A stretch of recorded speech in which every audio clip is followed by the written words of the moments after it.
Hi guys! So I'm just doing a quick video today to orient you to Blackboard. If you've had an online Blackboard course before, some of this will probably be familiar to you, but it's still really important to have a quick watch here to make sure you can access all of the important documents you'll need for this semester. If you've never had an online course, this will be an important video for you to kind of organize yourself and get yourself familiar with this system. So on the left-hand side of Blackboard are all of the tabs that will allow you access to things like our course info, schedule, our syllabus, your weekly lesson plans, your weekly blogs, your discussion boards, and your assignments. So I'm currently on the tab that says Important Course Info, Syllabus and Schedule. I will not read for you verbatim your syllabus. You can do that.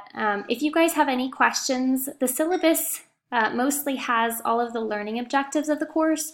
So basically what you'll be learning and what you should be able to take away as a result of completing the course. So lots of writing skills, reading comprehension, learning strategies, application of course concepts to your life, to the world, to your understanding of the brain, etc. Okay, so hopefully you'll take quite a bit away from the course. You're going to be learning a lot about how humans process the world via stories, and why we communicate our stories, why we frame the world via our stories. I think it's a really interesting course, and you'll have a lot of practice with writing, not long drawn-out papers, but mini blogs every week. You will read a chapter of the book. The book is Proust was a neuroscientist. It's a really chatty book. Each chapter is a completely different feel. Each chapter is written on a famous person from history. So you'll read the chapter and then you'll go into the weekly blog. And you guys are only going to do a couple because the course is so fast-paced. For example, your first chapter is on Walt Whitman, and you'll read a little bit about Walt Whitman and then you'll answer these 3 questions, and it's pretty simple. But it's good writing practice and it's not too overwhelming. The chapters, I think, are like 18 pages long or something, so they're pretty quick. Excuse my toddler coughing in the background. Okay, so let's go back to the course schedule tab. So again, you've got your syllabus here. Your course schedule, read that it says tentative. I'm pretty good at keeping the dates the same, and I've gone through your entire semester and had all of the due dates outlined here. So there should be no question on when something is due. I still have to laugh sometimes. I have to be very patient, but I do end up having students who say, wait, when is this discussion board due? And every single due date is here. So the way I've devised your schedule is in 2 different colors. I know this sounds really elementary, but it's clear. So blue is what you should be actively working on. So it's a guide. So I'm not saying exactly on July 15th, you have to watch the PowerPoint and complete the discussion board. This is a guide. The red is the due date for that. So this is, in blue is how I would take the course. So on Monday, July 15th, or maybe even sooner, I would begin the course intro. Course intro is simply watching this video and making sure you can bop around Blackboard and access everything. Section 1 is your intro to narrative and consciousness. So, on Monday, it looks like I need to complete section 1. I need to watch the section 1 PowerPoint.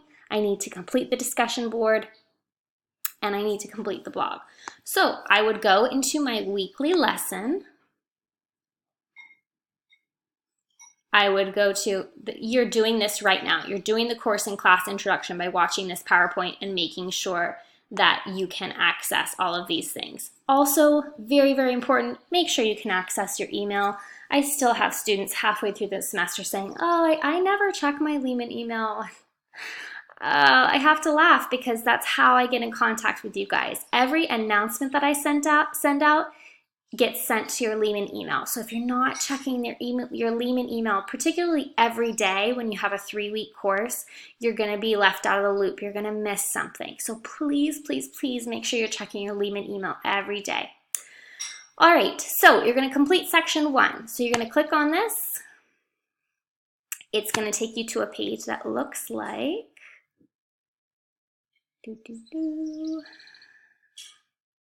Please be patient. My internet is being very slow today.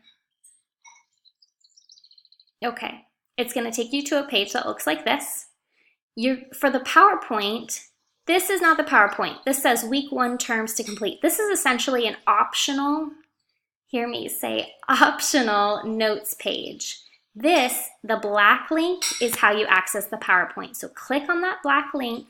It's going to take you to the PowerPoint, which is available on YouTube. Okay, you're going to watch the PowerPoint. You are welcome to open up this notes page and actively take notes while you listen to the PowerPoint. If it's going to distract you, don't do that. But it's a guide to take notes while you watch the video. So do not feel like don't submit this. You don't have to turn this page in. This is an optional notes page for yourself to come back and study, okay? And then there's a link right to the discussion board. So after you watch the video, the PowerPoint, you will go to section 1 and you will answer these questions. After you answer the questions, please respond to 2 peers in a constructive, meaningful manner. Okay, so that doesn't mean, oh, cool, I agree. That's not how you comment on a peer. You give them something that they didn't have before. So perhaps you read something and you can relate to it.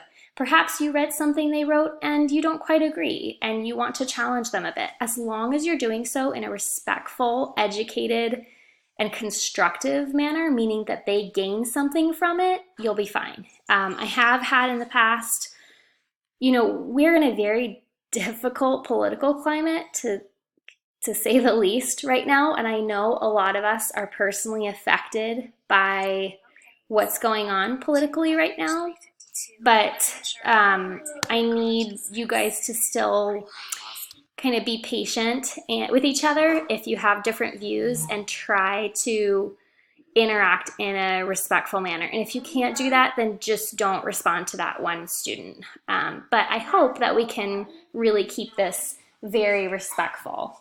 Having said that, you guys are adults and you know how to interact in a respectful manner. Okay, let's move on. So you've done the discussion board, you've watched the PowerPoint. Check in with your weekly lesson. I have everything numbered here. So number 1, watch the PowerPoint. Feel free to open the terms list. Begin reading your course text. Proust was a neuroscientist. So every chapter, you're going to read a little bit about a historical figure, and then you're going to go to the blog post. I believe section 1 does not have a blog post. So once you complete section 1, you complete the discussion board, then you'll move on to section 2. All of your due dates are here in your lesson plans. They are all here in your course schedule. So there's no reason to turn in anything late. And because it's a 3-week course, I just cannot accept late assignments. I have everything posted early. I have all your due dates here. So there's no reason to be confused about a due date. Everything's here in bold for you guys. Okay? Okay, so we've gone over where your weekly lessons are. We've gone over where your blogs are. So again, when it's time for a blog, you'll just head on over to the weekly blog and complete it here. There's only, well, I think there's 4. I haven't listed your final blog here, but there's only 4 for the entire semester. And for the discussion boards, they look like this.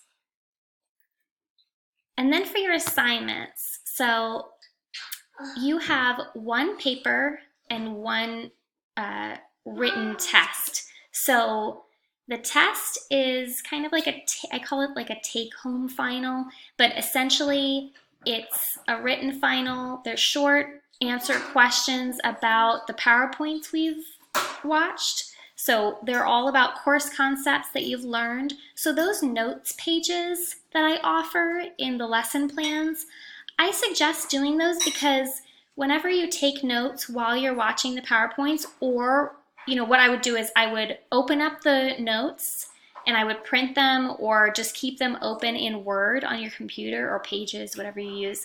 Watch the PowerPoint, pause it whenever you get to a concept that there's like a bold word for, jot down what that concept means or what it means to you, like take your notes.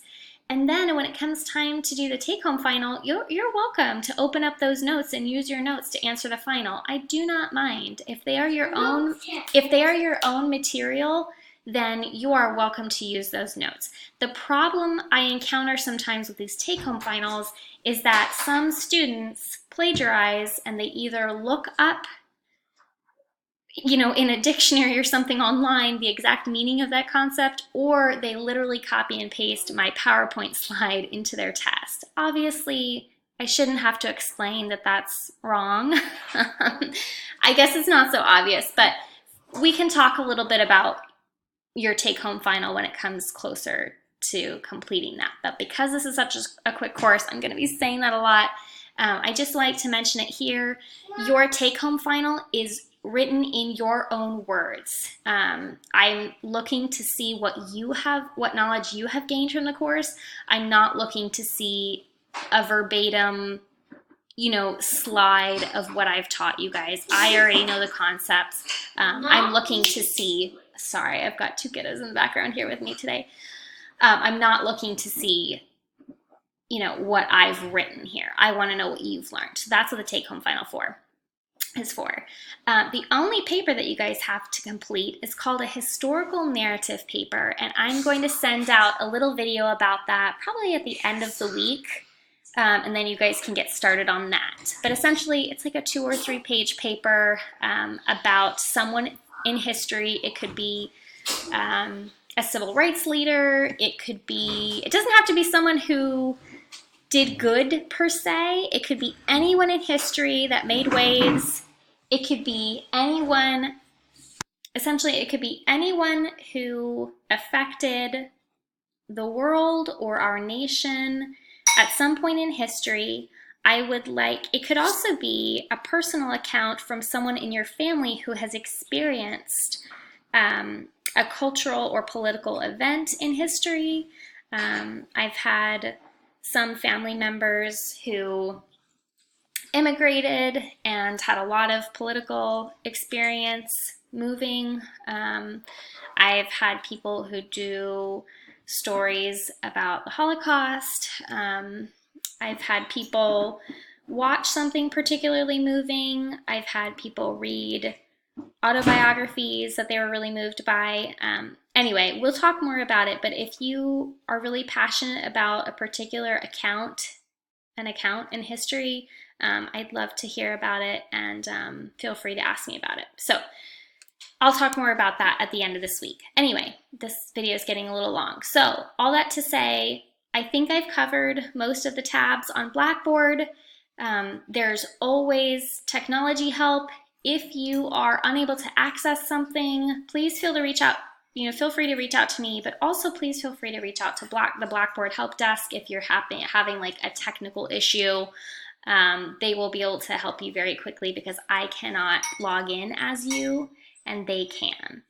So I think that's it. If you guys have any questions, please feel free to email me, or you're always welcome to head into the discussion board. There's an instructor's office discussion board, like a forum right here on top for you guys to type in a quick question, and then I check it. I check it most days. So office hours too. I log in every day, but you're welcome to set up an online meeting if you need, more individualized help. I'm happy to do that as well. All right, guys, I know that was a crash course on Blackboard. But hopefully that's answered most of your questions and oriented you to our course. Again, any questions, please feel free to email me or